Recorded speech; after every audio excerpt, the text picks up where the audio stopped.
Here I am at the rental car place in Dublin.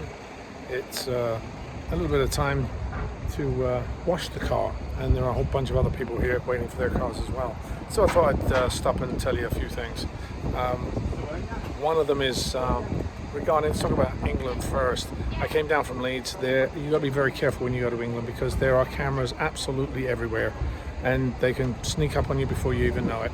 You got to make sure that you either have an app like Waze that actually tells you where those cameras are, because it's they can nab you. They even got my brother who lives there. It changed from 60 to 40 in a heartbeat. He didn't see it and click.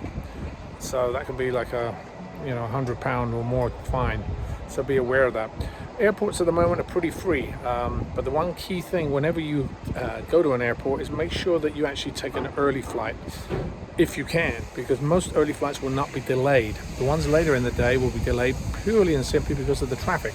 So if one delays, the next one will, etc, etc, etc. So just be aware of that.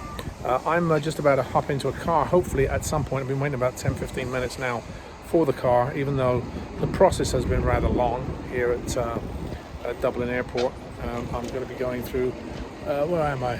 Budget and Avis. So we'll see whether that works or not. The flight across is pretty easy. The airports, as I said, are pretty clear.